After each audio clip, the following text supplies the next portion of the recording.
الحمد لله نحمده ونستعينه ونستغفره ونعوذ بالله من شرور أنفسنا ومن سيئات أعمالنا من يهده الله فلا مضل له ومن يضلله فلا هادي له ونشهد أن لا إله إلا الله وحده لا شريك له وأشهد أن سيدنا ومولانا محمدا عبده ورسوله أما بعد فقد قال الله تعالى في قرآنه الكريم بعد أعوذ بالله من الشيطان الرجيم بسم الله الرحمن الرحيم يا أيها الناس اعبدوا ربكم الذي خلقكم والذين من قبلكم لعلكم تتقون صدق الله العظيم. عن أبي هريرة رضي الله عنه قال قال رسول الله صلى الله عليه وسلم كل أمر ذي بال لا يبدأ فيه ببسم الله فهو أبتر أو كما قال عليه الصلاة والسلام. அளவற்ற அல்லாஹ்வும் நிகரற்ற அன்புடையோன் ஒருவன் அல்லாஹ் ஜல்ல ஷஅனுஹு வ தஆலாவுக்கே புகழ் அனைத்தும் உண்டாவதாக.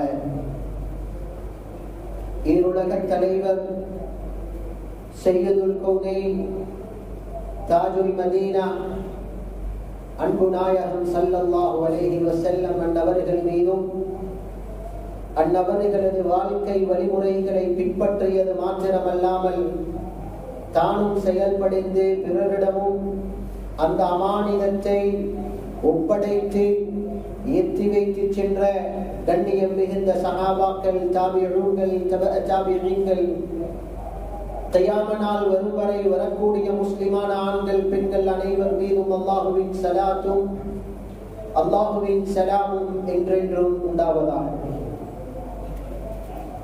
அன்புக்குரிய இஸ்லாமிய நெஞ்சங்களே, அல்லாஹுவின் நல்லடியார்களே, அல்லாஹ் ரப்புல் இஸ்ஸத் ஜல்ல ஷஅனுஹு வ தஆலா நமக்கு அருளியிருக்கக்கூடிய இந்த குறுகிய கால அமானிதமான வாழ்க்கையில் அல்லாஹுவின் ஒவ்வொரு கட்டளை பேணி ஸல்லல்லாஹு அலைஹி வஸல்லம் அவர்களுடைய ஒவ்வொரு சுன்னாக்களை எடுத்து நடந்து விளக்கல்களை முற்றாக தவிர்த்து சாலிஹான முத்தகூன்களாக நல்லோர்களாக வாழுவதற்கு முதல் எனக்கும் அப்பால் உங்களுக்கும் நான் வஸீயத் நசீஹத்தினும் நல்லுபதேசத்தை முதல் கணம் பிறப்பித்துக் கொள்கிறேன். அன்புக்குரிய இஸ்லாமிய நெஞ்சங்களே, அல்லாஹ்வின் நல்லடியார்களே, அல்லாஹ் ரப்புல் இஸ்ஸத் ஜல்ல ஷஅனுஹு வ தஆலா தனது அருள்மறை குர்ஆனிலே மிக தெளிவாக 25 நபிமார்களுடைய பெயரை சொல்லி அந்நபர்களுடைய வாழ்க்கை வழிமுறைகளை அல்லாஹ் மிக தெளிவாக குர்ஆனிலே எங்களுக்கு பேசியிருக்கிறார். அதிலே சூரத்துல் அன்ஆம் 18 நபிமார்கள், ஹஜ்ரத் சய்யிதுனா நூஹ், ஹஜ்ரத் சய்யிதுனா இப்ராஹிம், ஹஜ்ரத் லூத், ஹஜ்ரத் இஸ்மாயில், ஹஜ்ரத் இஸ்ஹாக், ஹஜ்ரத் யாக்கூப், ஹஜ்ரத் யூசுப், ஹஜ்ரத் மூசா, ஹஜ்ரத் ஹாரூன், ஹஜ்ரத் தாவூத், ஹஜ்ரத் சுலைமான், ஹஜ்ரத் யஸா, ஹஜ்ரத் யூனுஸ், ஹஜ்ரத் யஹ்யா, ஹஜ்ரத் ஜக்கரியா, ஹஜ்ரத் இல்யாஸ், ஹஜ்ரத் அய்யூப், ஹஜ்ரத் ஈசா அலைஹி ஸலாத்து வஸ்ஸலாம் என்று 18 நபிமார்களுடைய சரித்திரத்தை ஒரே சூராவில் சூரத்துல் அன்ஆமிலே மிக தெளிவாக அல்லாஹ் பேசியிருக்கிறார். அடுத்த 7 நபிமார்களை ஆங்காங்கே பிரித்து அல்லாஹ் ரப்பல் இஸ்ஸத் அன்னவர்களுடைய வரலாறை எங்களுக்கு பேசியிருக்கிறார். அன்புக்குரியவர்களே, அல்லாஹ்வின் நல்லடியார்களே, இஸ்லாமிய நெஞ்சங்களே, 25 நபிமார்களில் அல்லாஹ் ரப்பல் இஸ்ஸத் தனது திருமறை குர்ஆனிலே அதிகமாக ஒரு தடவை 2 தடவைகள்ல அதிகமாக அல்லாஹ் பேசிய ஒரு நபியாக இருந்தால் ஹஜ்ரத் மூசா அலைஹிஸ்ஸலாம். அவர்களை போன்று மிக அதிகமாக பேசப்பட்ட ஒரு நபிதான் எங்கள் தலைவர் ஹஜ்ரத் சையதுனா இப்ராஹிம் அலைஹிஸ்ஸலாத்து வஸ்ஸலாம். 25 சூறாக்கள் அன்னவர்களுடைய சம்பவத்தை பேசியிருக்கிறது. 63 இடங்களிலே இப்ராஹிம் அலைஹிஸ்ஸலாமுடைய பெயரை அல்லாஹ் ஞாபகம் செய்திருக்கிறார். எந்த அளவுக்கு அன்னவர்களை பற்றி குர்ஆன் திரும்ப எங்களுடன் பேசியிருக்கின்றது என்றால், குர்ஆனிலே 114 சூறாக்களில் ஒரு சூரா ஹஜ்ரத் இப்ராஹிம் அலைஹிஸ்ஸலாம் அன்னவர்களுடைய பெயரை வைத்து சூரா இப்ராஹிம் என்று சொல்லக்கூடிய அளவுக்கு சுப்ஹானல்லாஹ் அதிகம் பேசப்பட்ட ஒரு நபி. எங்களுக்கு தெரியும், நாம் அன்றாடம் தொழக்கூடிய தொழுகையில் கூட ஒரு நாளை ஒவ்வொரு முஸ்லிமும் 5 தடவை சையதுனா இப்ராஹிம் அலைஹிஸ்ஸலாமை தொழுகையை ஞாபகம் செய்யும் அளவுக்கு மிக அதிகமாக பேசப்பட்ட ஒரு நபிதான் ஹஜ்ரத் சையதுனா இப்ராஹிம் அலைஹிஸ்ஸலாத்து வஸ்ஸலாம். அன்புக்குரியவர்களே, அல்லாஹ்வின் நல்லடியார்களே, ஹஜ்ரத் இப்ராஹிம் அலைஹிஸ்ஸலாமை குர்ஆனிலே இந்த அளவு தூரம் அதிகமாக அல்லாஹ் எங்களுக்கு அவரை பற்றி ஞாபகம் செய்வதற்கு குர்ஆனிலே மிக முக்கியமான 3 சிறப்பம்சங்களை எங்களுக்கு இனம் கண்டுகொள்ளலாம். ஒன்றுதான் ஹஜ்ரத் இப்ராஹிம் அலைஹிஸ்ஸலாம் ஏனைய நபிமார்களை போன்று இல்லாமல் வெறுமனையே தன்னுடைய கூட்டத்தினாலோ அல்லது தன்னுடைய சமூகத்தினாலேயோ வெளிப்படையான சோதனைகளை எதிர்ப்புகளை சந்திக்காமல் இப்ராஹிம் அலைஹிஸ்ஸலாம் அவர்கள் தன்னுடைய குடும்பத்துக்குள்ளால் இருந்து கூட, அதில் குறிப்பாக சொல்ல போனால் தன்னுடைய தகப்பன் கூட தன்னை எதிர்த்து நிற்கக்கூடிய அளவுக்கு மிக பெரும் ஒரு சோதனையை சந்தித்த ஒரு நபிதான் சையதுனா இப்ராஹிம் அலைஹிஸ்ஸலாம். எங்களுக்கு தெரியும், இப்ராஹிம் அலைஹிஸ்ஸலாம் அவர்களை எதிர்த்து தன்னுடைய நாட்டு மக்கள், தன்னுடைய கோத்திரத்தினர்கள், தன்னுடைய குடும்பத்தினர்கள் மட்டுமல்ல, தன்னுடைய தகப்பனும் கூட சேர்ந்து அந்த வாலிபராக இருந்த அந்த பருவத்திலே இப்ராஹிம் அலைஹிஸ்ஸலாமை நெருப்பில் போட்ட வரலாறு நம் அனைவருக்கும் தெரியும். சுப்ஹானல்லாஹ். அன்புக்குரியவர்களே, அல்லாஹ்வின் நல்லடியார்களே, பிதாயா நிகாயா என்ற கிரந்தத்திலே இப்னு கதீர் ரஹிமஹுல்லாஹ் அவர்கள் சொல்லும் பொழுது சொல்லுகிறார்கள், வாலிப பருவத்தில் இருந்த சையதுனா இப்ராஹிம் அலைஹிஸ்ஸலாம் அவர்கள் போடப்பட்ட நெருப்பு சாதாரணமான நெருப்பு கிடையாது. உலகத்தையே ஆண்டு கொண்டிருந்த மிக பெரும் வல்லரசு படைத்த அன்றிருந்த அரசன் நம்ரூத் இப்ராஹிம் அலைஹிஸ்ஸலாம் அன்னவர்களை பிடித்து ஜமஅ நம்ரூத் குவதஹு وأوقد ناره كجبل عظيم له صوت مخيف لم يرى ولم يسمع بمثله حتى لم يتمكن ذو روح من الذنوب. எவ்வளவு அற்புதமான வாசகங்களை வரலாறு பதிவு செய்திருக்கிறது தெரியுமா? வரலாறிலே சொல்லப்படுகிறது, நம்ரூத் என்ற அரசன் முழு உலகத்தையும் ஆட்சி செய்து கொண்டிருந்த அரசன் தனது அனைத்து விதமான சக்திகளையும் வளங்களையும் வைத்து மலை போன்றுள்ள மிகப்பெரும் ஒரு நெருப்பு கிடங்கை ஏற்பாடு செய்கிறார். அந்த நெருப்பு கிடங்கு எவ்வளவு பெரிதானது என்றால், உலகமே அது போன்ற ஒரு நெருப்பை கண்டது கிடையாது. அது போன்ற ஒரு நெருப்பை வரலாறுகள் பதிவு செய்தது கூட கிடையாது. அவ்வளவு பிரமாண்டமான பெரும் மலைகளை போன்ற ஒரு நெருப்பு தயாரிக்கப்படுகிறது. ஒரு பயங்கரமான ஓசை கேட்கக்கூடிய அளவுக்கு பிரமாண்டமான நெருப்பு. சுப்ஹானல்லாஹ்.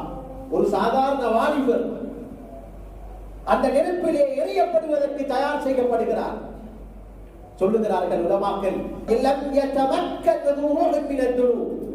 அந்த நெருப்புக்கு பக்கத்திலே உயிருள்ள எந்த ஒரு பொருளும் நெருங்குவதற்கு சக்தி பெறாத அளவுக்கு மிக பயங்கரமான ஒரு நெருப்பு தயாரிக்கப்படுகிறது.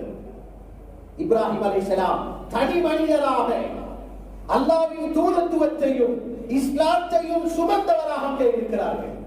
அந்த நேரத்திலே தான் ஹஜ்ரத் ஜிப்ரீல் அலைஹிஸ்ஸலாம் வருகிறார்கள். அந்த நேரத்திலே தான் ஹஜ்ரத் மீகாயில் அலைஹிஸ்ஸலாம் வந்தார்கள். அன்புக்குரியவர்களே, ஏராளமான மலக்குமார்கள் வந்து கூட இப்ராஹிம் அலைஹிஸ்ஸலாமிடம் கேட்கப்படுகிறது, என்ன உதவி வேண்டும்? யா இப்ராஹிம் அமாலக ஹாஜா, என்ன தேவை இருக்கிறது? இவ்வாறான உதவியை எங்களிடம் நீங்கள் நாடுகிறீர்கள். இப்ராஹிம் அலைஹிஸ்ஸலாம் என்ன சொன்னார்கள்? மலக்குமார்களை பார்த்து சொன்னார்கள், அம்மா இலைக்கும் ஃபலா வ அம்மா இலல்லாஹி ஃபனஅம் ஹஸ்பியல்லாஹு வ நிஅமல் வகீல். அவ்வளவு பயங்கரம் சூழ்ந்திருந்த அந்த நேரத்திலே ஜிப்ரீல் அலைஹிஸ்ஸலாம் வந்து கூட உதவி செய்வதற்கு தயாராகிய அந்த இக்கட்டான நேரத்தில் கூட இப்ராஹிம் அலைஹிஸ்ஸலாம் ஒரு வாலிபராக இருக்கும் பருவத்தில் இருந்து எவ்வளவு உறுதியாக, எவ்வளவு பெரும் ஒரு அர்ப்பணிப்புடன் சுப்ஹானல்லாஹ் இஸ்லாத்தையும் ஈமானையும் பாதுகாப்பதற்கு எந்த அளவு தயாராகினார். குர்ஆன் சொல்லுகிறது, வரலாறு சொல்லுகிறது. ஜிப்ரீல் அலைஹிஸ்ஸலாமை பார்த்தும் ஏனைய மலக்குகளை பார்த்தும் இப்ராஹிம் அலைஹிஸ்ஸலாம் சொன்னார்களாம், உங்களுடைய உதவியாக இருந்தால், நீங்கள் செய்யக்கூடிய உதவியாக இருந்தால் அல்லாஹ்வின் மீது சத்தியமாக அந்த உதவியின் பக்கம் நான் தேவைப்பட மாட்டேன். அல்லாஹ்வுடைய உதவியாக இருந்தால், நேரடியாக அல்லாஹ் எனக்கு உதவி செய்வான் என்று இருந்தால் அதை நான் எதிர்பார்த்திருக்கிறேன். எனக்கு பாதுகாவலனாக, எனக்கு போதுமானவனாக என்னுடைய ரப்பு அல்லாஹ் இருக்கிறான் என்று ஹஸ்புனல்லாஹு வ நிஅமல் வகீல் என்ற வார்த்தையை சொன்னார்கள். சுப்ஹானல்லாஹ். அல்லாஹ் ரப்புல் இஸ்ஸத் அந்த உறுதியை பார்த்து, அந்த தியாகத்தை பார்த்து நேரடியான உதவியை அல்லாஹ் இப்ராஹிம் அலைஹிஸ்ஸலாமுக்கு இறக்கினார். குல்னா யா நாரு கூனி பர்தன் வ ஸலாமன் அலா இப்ராஹிம். நெருப்பை பார்த்து அல்லாஹ் சொன்னான், சாந்தியாக இருக்க வேண்டும் என்று அல்லாஹ் சொல்லவில்லை. சுடக்கூடிய நெருப்பு அல்லாஹ் சொன்னான், நீ குளிராக இருக்க வேண்டும். ஹஜ்ரத் அப்துல்லாஹ் பின் அப்பாஸ் ரலியல்லாஹு போன்றவர்கள் சொல்வார்கள், அல்லாஹ் வெறுமனே குளிராக இருக்க வேண்டும் என்ற வார்த்தையை மாத்திரம் பயன்படுத்தி இருந்தார், சூட்டை போட்டு அந்த குளிரும் இப்ராஹிம் அலைஹிஸ்ஸலாமை கொண்டிருக்கும். எனவே தான் அல்லாஹ் வெறும் குளிர் என்ற வார்த்தையை பயன்படுத்தாமல் அடுத்ததாக சொன்னான், வஸலாமன் அலா இப்ராஹிம், நீ சாந்தமானதாக இருக்க வேண்டும். அன்புக்குரியவர்களே, அல்லாஹ்வின் நல்லடியார்களே, உலகமே காணாத மிக பெரும் ஒரு சரித்திரத்தை நிறுவி வைத்தார்கள் அந்த வாலிப பருவத்தில் செய்தனார் இப்ராஹிம் அலைஹிஸ்ஸலாம். இதனால் தான் அல்லாஹ் ரப்புல் இஸ்ஸத் குர்ஆனிலே மிக மிக அதிகமாக பேசப்படக்கூடிய ஒரு நபியாக ஹஜ்ரத் இப்ராஹிம் அலைஹிஸ்ஸலாமை அல்லாஹ் ஆக்கினார். இரண்டாவது அன்புக்குரியவர்களே, ஹஜ்ரத் சையதுனா இப்ராஹிம் அலைஹிஸ்ஸலாம் அதிகமாக குர்ஆனிலே ஞாபகம் செய்யப்படுவதற்குண்டான மிக முக்கிய காரணியாக அல்லாஹ் சுட்டிக்காட்டுவது என்ன தெரியுமா? ஹஜ்ரத் இப்ராஹிம் அலைஹிஸ்ஸலாம் அந்தவர்களிடம் இருந்த நட்பண்புகள். அனைத்து நபிமார்களுக்கும் பலவிதமான குணங்களை, பண்புகளை அல்லாஹ் கொடுத்திருந்தார். ஆனால் பண்புகளுக்கு மிக சிறப்பம்சமாக விளங்கியவர் ஹஜ்ரத் இப்ராஹிம் அலைஹிஸ்ஸலாம். குர்ஆன் அவருடைய பண்புகளை, அவருடைய குணங்களை பற்றி ஏராளம் பேசியிருக்கின்றது. அல்லாஹ் எனக்கும் உங்களுக்கும் அந்த பண்புகளை அல்லாஹ் நசீபாக்குவானாக. ஒரு கட்டத்திலே சொல்லுகிறது, இன்ன இப்ராஹிம் லஹலீமுன் அவ்வாஹும் முனீப். இப்ராஹிம் அலைஹிஸ்ஸலாம் அவர்கள் சகிப்புத்தன்மை மிக்கவர்கள். இப்ராஹிம் அலைஹிஸ்ஸலாம் அவர்கள் அல்லாஹ்வின் பக்கம் அதிகம் கையேற்றக்கூடியவர்கள், எங்களின் பக்கம் மேலெண்ண வைக்கக்கூடியவர்கள். சுப்ஹானல்லாஹ். அது மாத்திரமல்ல, இன்ன இப்ராஹிம் கான உம்மா. இன்னொரு இடத்திலே அல்லாஹ் சொல்கிறான், இப்ராஹிம் அலைஹிஸ்ஸலாம் எப்பொழுதும் தன்னுடைய சுய தேவைகளை தான் மாத்திரம் வாழ்ந்து தான் மாத்திரம் அனுபவிக்கக்கூடியவர்களாக இருக்காமல், இன்ன இப்ராஹிம் கான உம்மா, இப்ராஹிம் அலைஹிஸ்ஸலாம் சமூக பற்றுள்ளவர்களாக இருந்திருக்கிறார்கள், சமூகத்தின் மீது இரக்கம் கொண்டவர்களாக இருந்திருக்கிறார்கள். சுப்ஹானல்லாஹ். இத் ஜாஅ ரப்பஹு பிகல்பின் சலீம். இன்னொரு இடத்திலே அல்லாஹ் சொல்கிறான், இப்ராஹிம் அலைஹிஸ்ஸலாம் அவர்கள் பரிசுத்தமான தூய்மையான உள்ளத்துடன் எங்களை அணுகினார்கள் என்று அல்லாஹ் சொல்கிறார். இன்னொரு இடத்திலே சூரத்துல் பக்ரா, وَإِذِ ابْتَلَى إِبْرَاهِيمَ رَبُّهُ بِكَلِمَاتٍ فَأَتَمَّهُنَّ قَالَ إِنِّي جَاعِلُكَ لِلنَّاسِ إِمَامًا. அல்லாஹ் சொல்லுகிறார், இப்ராஹிம் அலைஹிஸ்ஸலாமை எந்த அளவு சோதித்தோம் என்றால் 100 பண்புகளை வைத்து சோதித்தோம். ஒன்று இரண்டு அல்ல. வரலாற்றுகளை தஃசீர்களை படித்து ஆராயும் பொழுது உலமாக்கள் சொல்லுகிறார்கள் 100 தன்மைகளை வைத்து அல்லாஹ் சோதித்தார். 100 தன்மைகளிலும் வெற்றி பெற்றார்கள். செய்தார்கள். அன்புக்குரியவர்களே, அல்லாஹ்வின் நல்லடியார்களே, 100 தன்மையிலும் அல்லாஹ்விடம் வெற்றி பெற்றவர்கள் இருந்தால் நானும் நீங்களும் சிந்திக்க வேண்டிய விடயம், எத்தனை தன்மையில் நாம் தேர்ச்சி பெற்றிருக்கிறோம், எத்தனை தன்மைகளுக்கு நாம் முன்னுதாரணங்களாக இருக்கிறோம் என்பதை நான் இன்று சிந்திக்க வேண்டிய பாடம்.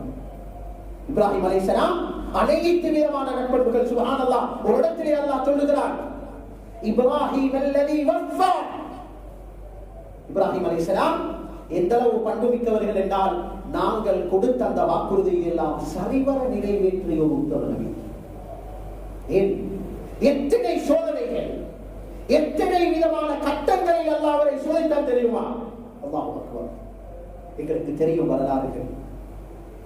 86-90 வருடங்களுக்கு பின்னால் துஆ செய்து எதிர்பார்த்திருந்ததற்கு பின்னால் கிடைத்த மிக பெரும் ஒரு கண் குளிர்ச்சியான குழந்தை தான் ஹஜ்ரத் இஸ்மாயில் அலைஹிஸ்ஸலாம். 2 வருடம் தான் வாழ்ந்தார்கள். 2 வருடத்தை எட்டியதற்கு பின்னால் பால் குடி மறக்கப்பட்டதற்கு அடுத்த நாள் அல்லாஹ் சொன்னான், இப்ராஹிமே, உங்களுடைய இந்த குழந்தையையும் மனைவி ஹாஜரையும் அந்த மக்காவுடைய பூமியை விட்டு வர வேண்டும். சுப்ஹானல்லாஹ். அன்புக்குரியவர்களே, அல்லாஹ்வின் நல்லடியார்களே, புட்பூண்டுகளே இல்லாத ஒரு பாலைவனம், உணவு குடிப்பானத்துக்குரிய ஏற்பாடுக்கு எந்த ஒரு ஏற்பாடுகளும் இல்லாத ஒரு அந்த காய்ந்து வறண்டிருந்த பூமி, அந்த இடத்திலே போய் உங்களது குழந்தையை விட்டு வர வேண்டும் என்று அல்லாஹ் சொல்லுகிறார். சிந்தித்து பாருங்கள் அன்பானவர்களே, இது வெறும் ஒரு செய்தி அல்ல, இது சாதாரணமான ஒரு விடயம் அல்ல. வசதி வாய்ப்புகள் இருக்கக்கூடிய இடத்தில் கூட எங்களுடைய குடும்பத்தை நாங்கள் விட்டு வருவோமா தனியாக? எவ்வளவு பயப்படுவோம், எவ்வளவு யோசிப்போம். பாடசாலைக்கு அனுப்பிய குழந்தை திரும்பி வரும் வரையில் எவ்வளவு துடித்து போவோம் நாங்கள். எந்த ஒரு மனித முடக்கமும் இல்லாத குர்ஆனிலே அல்லாஹ் சொல்லுகிறான், இப்ராஹிம் அலைஹிஸ்ஸலாம் துஆ செய்தார்கள், ரப்பனா இன்னி அஸ்கன்து துர்ரியதி பிவாதின் கைரி தி ஸரஇன் இன்த பைத்திகல் முஹர்ரம். யா அல்லாஹ், எனது குடும்பத்தை நான் விட்டு வந்திருக்கிறேன். அந்த இடம் எப்படியாப்பட்ட இடம் தெரியுமா? பாலைவனத்திலே உள்ள ஒரு பள்ளத்தாக்கு. மலையுடைய உச்சிகளில் அல்ல நான் விட்டிருக்கிறேன்.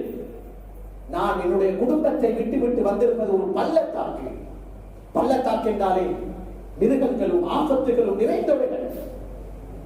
திவாதின் கைரி தி ஸரஇன், மரமட்டைகள் கிடையாது.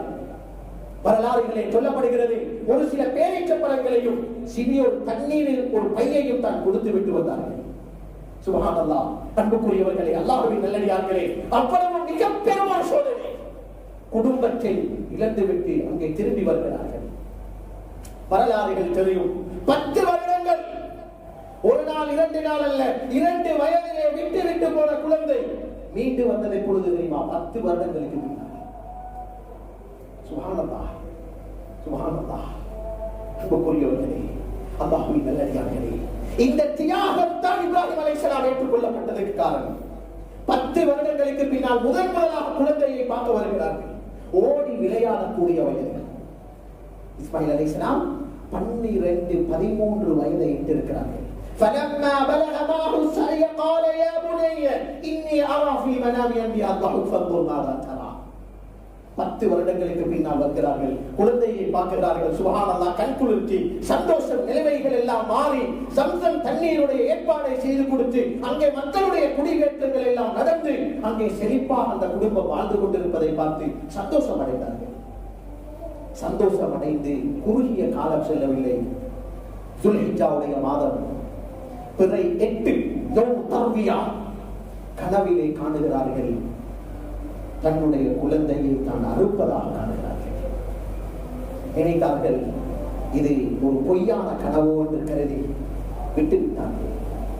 பிறை 9 அரஃபாவுடைய நாள் அதே கனவை மீண்டும் காணுகிறார்கள். அப்பொழுதுதான் விளங்கிக் கொண்டார்கள், இல்லை, இது வீணான பொய்யான கனவல்ல, உண்மையான கனவு. சுப்ஹானல்லாஹ்.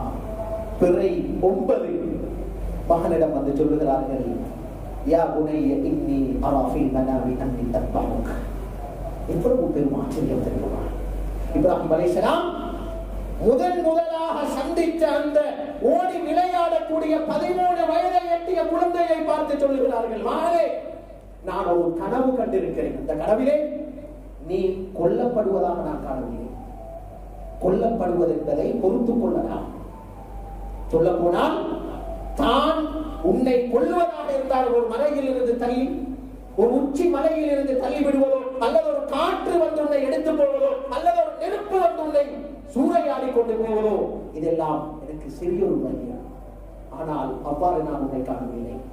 நான் கண்ட கனவு என்ன தெரியுமா? அன்னி அத்பஹுக். நான் எனது கரத்தினால் ஆயுதத்தை ஏந்தி உனது கழுத்தை அறுக்கக்கூடிய ஒரு காட்சியை கண்டிருக்கிறேன் மகனே. சுப்ஹானல்லாஹ், எவ்வளவு பெரிய ஒரு சோதனை! வேற யாரிடத்திலும் இந்த பொறுப்பை சாட்ட முடியாது. நான் தான் அறுக்க வேண்டும். ஒரு சோதனையான கனவை கண்டிருக்கிறேன். 10 மாதா தரா. முதல் சந்திப்பு 10 வருடங்களுக்கு பின்னால் சொல்லுகிறார்கள், மகனே, விடயத்தை என்ன நடக்க போகின்றது என்பதை பார். 10 மாதா தரா. அல்லாஹ் அக்பர். அன்புக்குரியவர்களே, மகன் தகப்பனை பார்த்து சொல்லுகிறார்கள் இஸ்மாயில் அலைஹிஸ்ஸலாம், யா அபதி ஃஅல் மா து'மர் சதஜுதுனி இன்ஷாஅல்லாஹ் மினஸ் ஸாபிரீன். இன்னொரு ஆச்சரியம், தகப்பனுடைய கூற்றை பேசியதற்கு பின்னால் அடுத்து அல்லாஹ் சொல்லுகிறான், மகனுடைய ரியாக்ஷன் எப்படி இருந்துச்சு?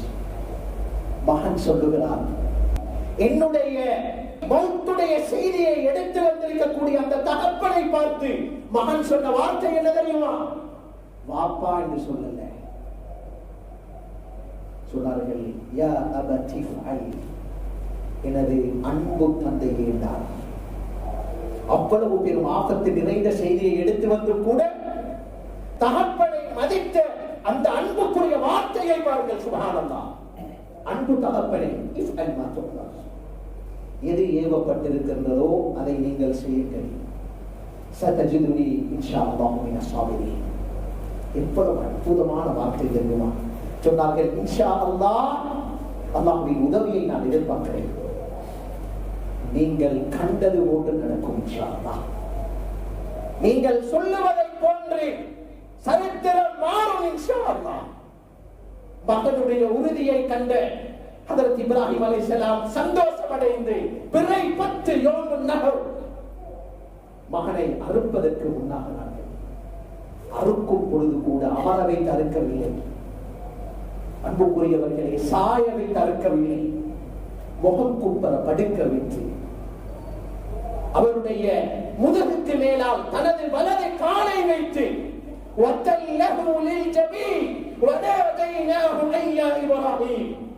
காலை குழந்தைக்கு மேலால் வைத்து அறுக்க முன்னாகினார்கள். அல்லாஹ் சொல்லுகிறார், யா இப்ராஹிம், யா இப்ராஹிம், அது சத்தத்த ருக்யா. இப்ராஹிமே, உங்களுடைய உறுதியும் மகனுடைய உறுதியும், சுப்ஹானல்லாஹ் சுப்ஹானல்லாஹ், கனவு உண்மையாகிவிட்டது. இன்னஹாதா லஹுல் பலாஉல் முபீன். இது மிகப்பெரிய ஒரு சோதனை. 2 பேரும் நீங்கள் வெற்றி பெற்று விட்டீர்கள். உஃபதைனாஹு பிதிபின் அதீம். உங்களுக்கு இதோ சொர்க்கத்தில் இருந்த ஒரு ஆட்டை தந்து உதுஹியா என்ற கடமையை கியாமத் நாள் வரையில் நாங்கள் அமலாக்க போகின்றோம் என்று ஒரு ஆட்டுக்குட்டியை கொடுத்து அல்லாஹ் குர்பான் செய்ய வைத்தார். அன்புக்குரியவர்களே, அல்லாஹ்வின் நல்லடியார்களே, இதுவெல்லாம் செய்தனா இப்ராஹிம் அலைஹிஸ்ஸலாமுடைய சிறப்பம்சமான குணங்கள். அன்புக்குரியவர்களே, ஹஜ்ரத் இப்ராஹிம் அலைஹிஸ்ஸலாம் அவர்களை பற்றி அதிகம் அல்லாஹ் குர்ஆனிலே புகழ்ந்து பேசுவதற்கு இதுதான் காரணம். அவருடைய ஒவ்வொரு தன்மைகளும், அவருடைய ஒவ்வொரு பண்புகளும் சுப்ஹானல்லாஹ் வரலாற்று மிக்கதாக மாற்றினார். அது மாத்திரமல்ல, 3வது குர்ஆனிலே இப்ராஹிம் அலைஹிஸ்ஸலாமை பற்றி அடிப்படையாக மிக பெரும் சிறப்பம்சமாக அல்லாஹ் எனக்கும் உங்களுக்கும் காட்டித் தருகின்ற ஒரு முக்கியம் வாய்ந்த விடயம் தான் இப்ராஹிம் அலைஹிஸ்ஸலாம் அவர்கள் ஆரம்ப காலம் தொடக்கம் கடைசி வரையில் அன்புக்குரியவர்களை எப்பொழுதும் எல்லா கட்டங்களிலும் அல்லாஹ்வை மையப்படுத்தி, அல்லாஹ்வின் மீதுண்டான நம்பிக்கையை மையப்படுத்தி, அல்லாஹ் தான் அனைத்து நிலைமைகளுக்கும் சொந்தக்காரன், அனைத்தையும் படைத்து பரிபாலிக்கின்றவன், அல்லாஹ் என்ற நம்பிக்கையுடன் வாழ்ந்தது மட்டுமல்ல, மக்களுக்கும் அந்த நம்பிக்கையை போதித்தவர் செய்தார் இப்ராஹிம் அலைஹிஸ்ஸலாம். நீங்கள் சூரத்துல் பக்கராவிலே பார்க்கலாம், சூரா அன்ஆமிலே பார்க்கலாம், சூரா மரியமிலே பார்க்கலாம். ஏராளமான சூறாக்களிலே ஹஜ்ரத் இப்ராஹிம் அலைஹிஸ்ஸலாமுடைய ஒவ்வொரு உரையாடலும் படித்து தருகின்ற அற்புதமான ஒரு தனித்துவமான அடையாளம் தான் எப்பொழுதும் அல்லாஹுதான் அனைத்து நிலைமைகளுக்கும் சொந்தக்காரன். சூரியனை படைத்தது அல்லாஹ், சூரியனை மறைய வைப்பதும் அல்லாஹ், சந்திரனை உதிக்க செய்ததும் அல்லாஹ், சந்திரனை மறைய செய்வதும் அல்லாஹ், உயிரை தரக்கூடியவனும் அல்லாஹ், மரணிக்க செய்பவனும் அல்லாஹ், நோயை தரக்கூடியவனும் அல்லாஹ், நோயை எடுக்கக்கூடியவனும் அல்லாஹ் என்று அனைத்து நிலைமைகளையும் அல்லாஹுடன் இணைத்து பேசக்கூடியவராக இருந்தார். அன்புக்குரியவர்களே, அல்லாஹுவின் நல்லடியார்களே, இதனால் இந்த மூன்று தன்மைகளும் அல்லாஹ்விடத்தில் கபூலியத்துக்கு காரணமாக மாறியிருக்கிறார். மிக விசேஷமாக சொல்ல போனால் இந்த கடைசியான பண்பு, எந்த நிலைமை வந்தாலும் அல்லாஹ்தான் இந்த நிலைமைக்கு சொந்தக்காரன் என்பதை நம்பி அல்லாஹ்வின் பக்கம் தனது கவனத்தை செலுத்தினார்கள். அன்புக்குரியவர்களே, அல்லாஹ்வின் நல்லடியார்களே, இதனால் நாம் ஒவ்வொருவரும் இன்ஷா அல்லாஹ் எங்களுடைய வாழ்க்கையிலும் அனைத்து நிலைமைகளும் அல்லாஹ்வுக்கு சொந்தமானது என்றிருந்தால் அல்லாஹ்வின் பக்கம் எங்களுடைய கவனத்தை செலுத்துவோம். இப்ராஹிம் அலைஹிஸ்ஸலாம் செலுத்தியதை போன்று, அல்லாஹ்வை பற்றி இப்ராஹிம் அலைஹிஸ்ஸலாம் சொன்னதை போன்று நாங்களும் எங்களுடைய பேச்சுகளில், எங்களுடைய உரையாடல்களில், எங்களுடைய அனைத்து விவகாரங்களிலும் அல்லாஹ்வை மையப்படுத்தி வாழ்வோம். அன்புக்குரியவர்களே, இதை கொண்டு அல்லாஹ்வை பொருத்தம் நடக்கும்.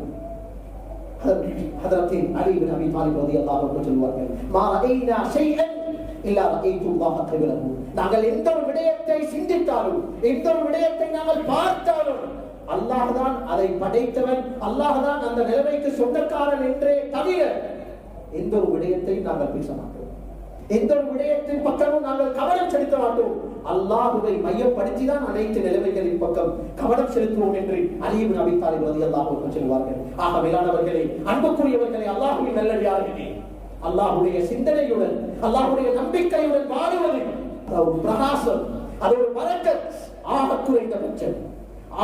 குறைந்தபட்சம் அன்புக்குரியவர்களே, நாம் நமது வார்த்தையால் அல்லாஹ் தான் நிலைமைகளுக்கு சொந்தக்காரன் என்று சொல்லாவிடிலும் குறைந்தபட்சம் அனைத்து கட்ட நிலைமைகளிலும் பிஸ்மில்லா என்ற வார்த்தையாவது பயன்படுத்தி வாழுவதற்கு முயற்சி செய்வோம்.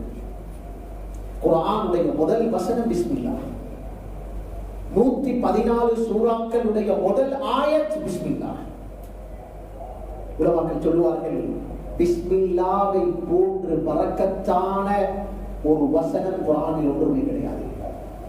அவ்வளவு பரக்கத் நிறைந்த ஒரு வசனம் பிஸ்மில்லா என்ற வார்த்தை. நமது அன்றாட முழு வாழ்க்கையிலும், எல்லா கட்டங்களிலும், தூங்கி எழுப்பினாலும் சரி, உறக்கத்துக்கு சென்றாலும் சரி, ஆடை அணிந்து கொண்டாலும் சரி, ஆடையை கலட்டினாலும் சரி, பயணத்தை ஆரம்பித்தாலும் சரி, பயணத்தை முடித்தாலும் சரி, வீடு வந்து சேர்ந்தாலும் சரி, அன்புக்குரியவர்களே, வாழ்க்கையில் எல்லா கட்டங்களிலும் அல்லாஹ்வின் பெயரை ஞாபகம் செய்து வாழ பழங்கள். ஹஜ்ரத் ரசூலுல்லாஹி ஸல்லல்லாஹு அலைஹி வஸல்லம் ஒரு நாள் அபூ முலைஹ் பின் உஸாமா என்ற சஹாபியுடன் ஒரு பயணத்தில் சென்றார்கள். ஒட்டகம் திடுக்கிட்டது. நபி அவர்கள் விலப்பார்த்தார்கள். பக்கத்தில் இருந்த சஹாபி சொன்னார்கள், தகிச ஷைத்தான், ஷைத்தான் நாசமாகட்டும், அவன் மூலமாகத்தான் இந்த நெருக்கடி, இந்த பயம் உண்டாகியது என்று ஷைத்தானுக்கு ஏசினார். நபி அவங்க சொன்னாங்க, ஷைத்தானுக்கு ஏசாதீங்க, ஷைத்தானுக்கு ஏசாதீங்க, இதை கொண்டு அவன் இன்னும் சந்தோஷம் அடைவான். நீங்கள் பிஸ்மில்லா என்று சொல்லுங்கள். நீங்கள் பிஸ்மில்லா என்று சொன்னால் தஸாகரு ஷைத்தானு ஹத்தா யஸீல மிஸ்ல துபாப். அவன் அல்லாஹ்வின் பெயரை நீங்கள் அந்த இடத்தில் ஞாபகம் செய்தால் அவன் உங்களுக்கு செய்த தீங்கு, அவன் உங்களுக்கு ஏற்படுத்தின அந்த கெடுதியை கொண்டு அவன் வெட்கப்படுவான், அவன் கேவலப்படுவான். அவனுடைய அனைத்து சக்திகளும் கெடுதிகளும் அங்கே விலகீனமாகி உங்களை விட்டு அவன் விரண்டோடு ஆரம்பிப்பான் என்று சொன்னார். அன்புக்குரியவர்களே, அல்லாஹ்வின் நல்லடியார்களே, சொன்னார்கள், நீங்கள் வீட்டு வாசலை, இரவு நேரங்களை, கதவுகளை அடைத்துக் கொள்கிறீர்கள். சொன்னார்கள், நீங்கள் கதவுகளை பூட்டும் பொழுது அல்லாஹ்வின் பெயரை சொல்லி பூட்டுங்கள். அல்லாஹ்வின் பெயரை ஞாபகம் செய்து பிஸ்மில்லா என்று சொல்லி கதவுகளை அடைத்தால் அடைக்கப்பட்ட கதவை ஷைத்தான் ஒரு நாள் திறக்க மாட்டான்.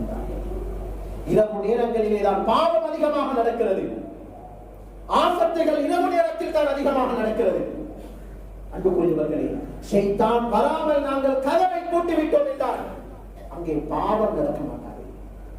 வீடுகள் எல்லாம் பரக்கத் நிறைந்த ஆரோக்கியமான வீடுகளாக இருக்கும். சொல்ல போனால் தஹஜ்ஜுதுக்கு கண்குளிப்பது கூட லேசானது. ஏன்? ஷைத்தானை வெளியில் வைத்து அடைத்து இருக்கிறோம். சுபஹுடைய தொழுகை ஜமாஅத்துடன் கிடைக்கும். அது மாத்திரமல்ல, ஸல்லல்லாஹு அலைஹி வஸல்லம் மேலும் ஒரு ஹதீஸிலே சொன்னார்கள், நீங்கள் சாப்பிட்டால் கூட பிஸ்மில்லாஹ் சொல்லி சாப்பிடுங்கள். நிச்சயமாக அல்லாஹ்வின் பெயரை ஞாபகம் செய்யப்பட்ட அந்த சாப்பாட்டிலே ஷைத்தான் உண்ண மாட்டான். ஷைத்தானுடைய வஸ்வாசுகளும் ஷைத்தானுடைய குலப்படிகளும் சேராத சாப்பாடை நீங்கள் உண்டால் அந்த உணவின் மூலமாக கிடைக்கக்கூடிய வலிமையை அல்லாஹ் பாவத்தில் செலவழிக்க விட மாட்டான். அல்லாஹ்வுடைய சிக்ருடன் கிடைக்கும் இந்த சாப்பாடு, அதன் மூலம் கிடைத்த அந்த வலிமையை அல்லாஹ் பாவங்களுக்கு செலவழிக்க வைக்க மாட்டான். நன்மையான காரியங்களை உற்சாகமாக சந்தோஷமாக செய்வீர்கள். அன்புக்குரியவர்களே, அல்லாஹ்வின் நல்லடியார்களே, இதனால் நாம் எங்களுடைய அனைத்து கட்டங்களிலும் வாழ்க்கையுடைய ஒவ்வொரு தருணங்களிலும் பிஸ்மில்லாஹ் என்ற வார்த்தையை வளமையாக்கி செய்யும் பொழுது இங்கே அல்லாஹ்வின் பரக்கத்து உண்டாகும், நிம்மதி கிடைக்கும், ஆரோக்கியம் கிடைக்கும். உலமாக்கள் சொல்வார்கள், நீங்கள் பிஸ்மில்லாஹ் என்ற வார்த்தையை மொழியாமல் வாழ்க்கையை நீங்கள் தொடர்ந்தினால் எந்த ஒரு காரியமாக இருக்கலாம், பிஸ்மில்லாஹ் என்பதை மறந்து உங்களுடைய செயல்பாடுகளை ஆரம்பித்தால் அதில் பரக்கத்து இருக்க மாட்டாது, அதில் நிம்மதி கிடைக்க மாட்டாது, சந்தோஷம் இருக்க மாட்டாது. குல்லு அம்ரின் தீபாரின் லா யுபதஉ ஃபீஹி பிஸ்மில்லாஹ் ஃபஹுவ அபதர் என்று சொன்னார்கள். பிஸ்மில்லாஹ் என்ற வார்த்தை சொல்லாமல் எந்த ஒரு காரியத்தை நீங்கள் ஆரம்பித்தாலும் அதிலே பரக்கத்து இருக்காது என்று சொன்னார்கள். அன்புக்குரியவர்களை, கடைசியாக சொல்லி முடித்துக் கொள்கிறேன். வாழ்க்கை விவகாரங்களில் பரக்கத்து இல்லாமல் போவது மட்டுமல்ல, பிஸ்மில்லாஹ் சொல்ல வேண்டிய சில இபாதத்துகள் இருக்கிறது. வுது செய்கிறோம், குர்ஆன் ஓதுகிறோம், ஜிக்ர் செய்கிறோம், உறக்கத்துக்கு செல்கிறோம், இதெல்லாம் பிஸ்மில்லாஹ் சொல்வது சுன்னத்தான இபாதத்துகள். உலமாக்கள் சொல்லுகிறார்கள், சுன்னத்தாக்கப்பட்ட பிஸ்மில்லாஹை நீங்கள் விட்டால் எந்த அளவு பரக்கத்தின்மை உண்டாகும் என்றால் அந்த இபாதத்தில் கிடைக்க வேண்டிய நன்மையை கூட நீங்கள் செல்வதை அடைந்து கொள்ள மாட்டீர்கள். வுது, பிஸ்மில்லாஹ் சொல்லி வுது செய்தால் அந்த வுதுவுக்கு கிடைக்கும் பாக்கியம் என்ன தெரியுமா? 2 பாக்கியங்களை அல்லாஹ் நசீபாக்குவார். ஒன்று, முழு உடம்புடைய பாவத்தையும் அல்லாஹ் மன்னிப்பான். பிஸ்மில்லாஹ் சொல்லப்பட்ட வுது வெறும் வுதுவுடைய தண்ணீர் படக்கூடிய உறுப்புகளுடைய பாவங்களை மட்டுமல்ல, முழு உடம்புடைய பாவத்தையும் அல்லாஹ் மன்னிப்பான். பிஸ்மில்லாஹ் சொல்லப்பட்டார். இரண்டாவது, அந்த வுது முறியும் வரை நன்மைகளை மலக்குகள் எழுதி கொண்டிருப்பார்கள். ஆனால் ஸல்லல்லாஹு அலைஹி வஸல்லமே சொன்னார்கள், ஒரு அறிவிப்பிலே வந்திருக்கிறது, நீங்கள் பிஸ்மில்லாஹ் சொல்லாமல் வுது செய்தால் பாவங்களை அல்லாஹ் மன்னிப்பான். எந்த அளவு பாவங்கள் என்றால், வுதுவுடைய தண்ணீர் எந்த உறுப்புகளுக்கு படுகின்றதோ படக்கூடிய அளவுடைய பாவத்தை மட்டும்தான் அல்லாஹ் மன்னிப்பான். முழு உடம்புடைய பாவத்தையும் மன்னிக்க மாட்டான்.